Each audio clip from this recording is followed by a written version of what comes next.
1번. 어떤 마케팅 캠페인이든 시작하기 전에 가장 중요한 것이 타겟 고객을 명확히 이해하는 거야. 왜 그런지 알고 있니? 만약 타겟 고객을 제대로 설정하지 않으면 광고 비용은 많이 쓰지만 효과는 낮을 수 있기 때문인가요? 맞아. 고객이 원하는 걸 정확히 모르면 적절한 콘텐츠를 만들 수 없어.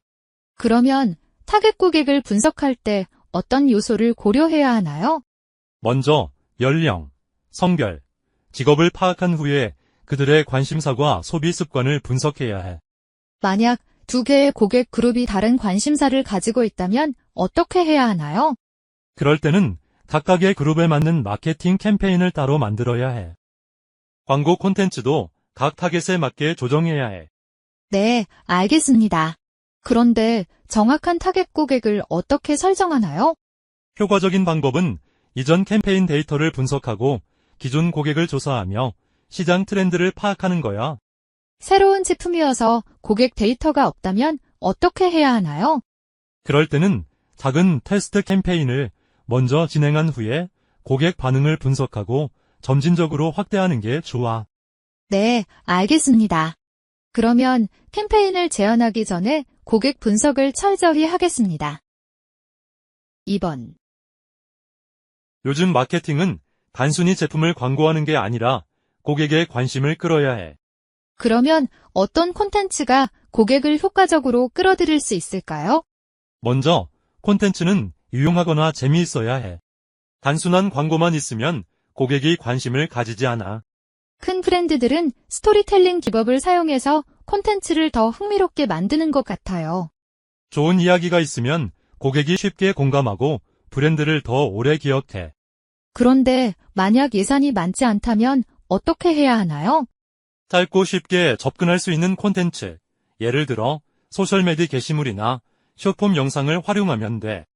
중요한 건 메시지가 명확해야 한다는 거야. 네, 알겠습니다.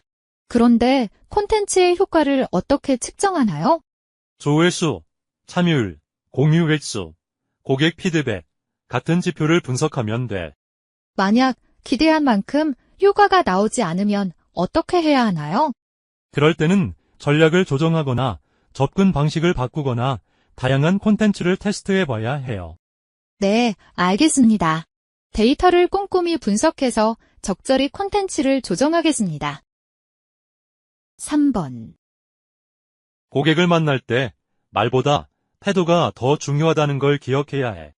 그러니까 친절함과 존중하는 태도를 보여야 한다는 뜻인가요?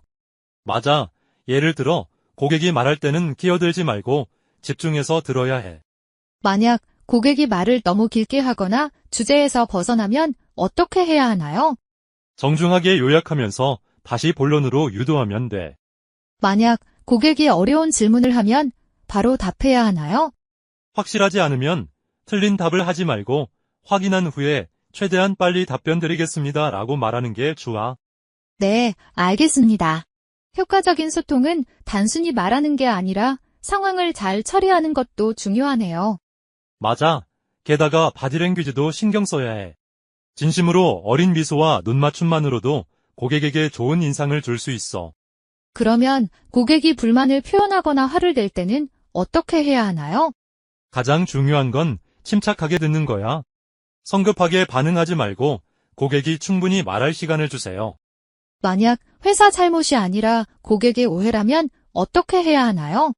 그럴 땐 부드럽게 설명해야 해. 직접적으로 반박하지 말고 고객님의 입장을 충분히 이해합니다. 제가 조금 더 자세히 설명해 드릴게요 라고 말하면 좋아. 그런데도 고객이 여전히 만족하지 않는다면 어떻게 해야 하나요? 가능하다면 대체 해결책을 제안해봐. 그리고 만약 네가 해결할 수 없는 문제라면 상사와 상의한 후에 다시 답변 드리겠다고 하면 돼요. 네, 알겠습니다. 고객을 만날 때는 항상 프로답게 행동하고 잘 듣고 상황에 맞게 대응해야겠네요. 맞아.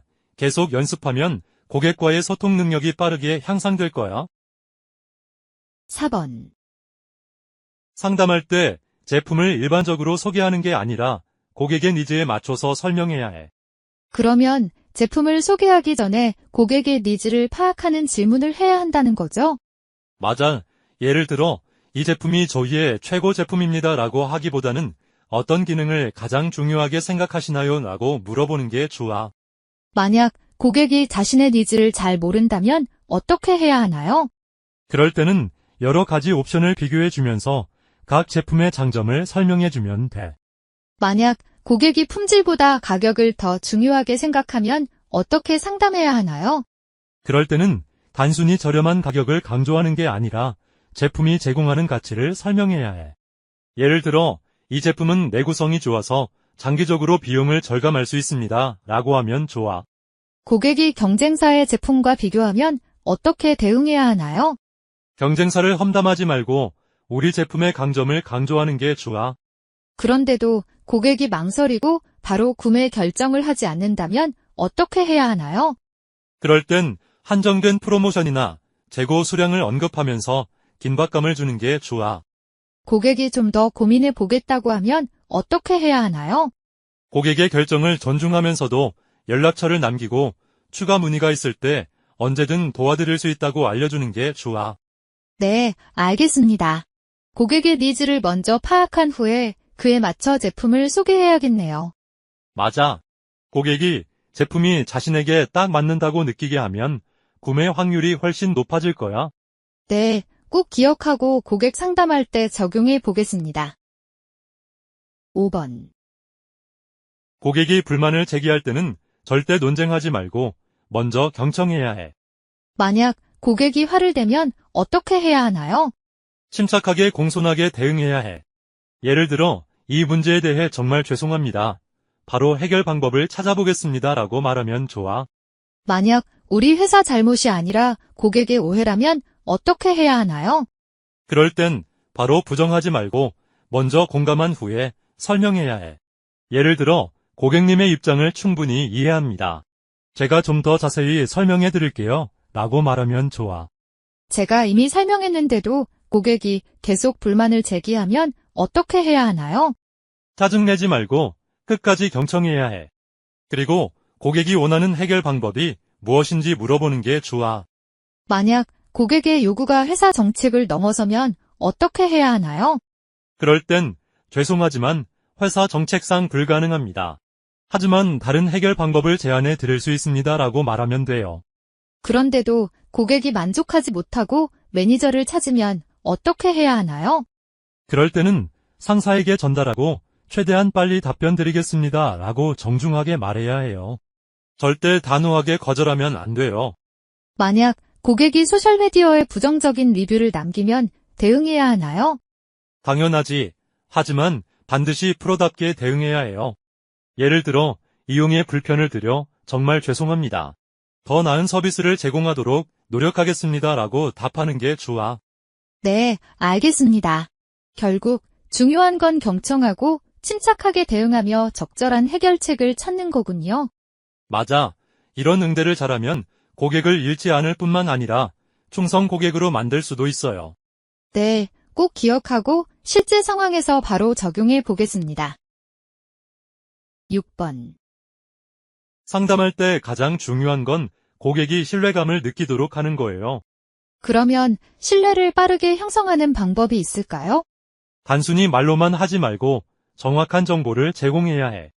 그리고 가능하면 다른 고객들의 후기 같은 증거 자료를 보여주는 것도 좋아. 만약 고객이 제품이나 서비스에 대해 의심을 보이면 어떻게 해야 하나요? 그럴 때는 억지로 설득하려 하지 말고 고객이 걱정하는 이유를 듣고 솔직하게 답변해야 해. 고객이 제품의 단점에 대해 물어보면 솔직하게 말해야 하나요? 맞아. 하지만 단점만 말하는 게 아니라 그 단점을 보완할 수 있는 해결책이나 장점을 함께 강조하는 게 좋아. 만약 고객이 이전에 우리 회사에서 안 좋은 경험을 했다면 어떻게 해야 하나요? 변명하지 말고 먼저 사과한 후에 회사가 개선했음을 강조해야 해. 예를 들어, 이전 경험에 대해 정말 죄송합니다. 지금은 서비스가 많이 개선되었습니다. 라고 말하는 게 좋아.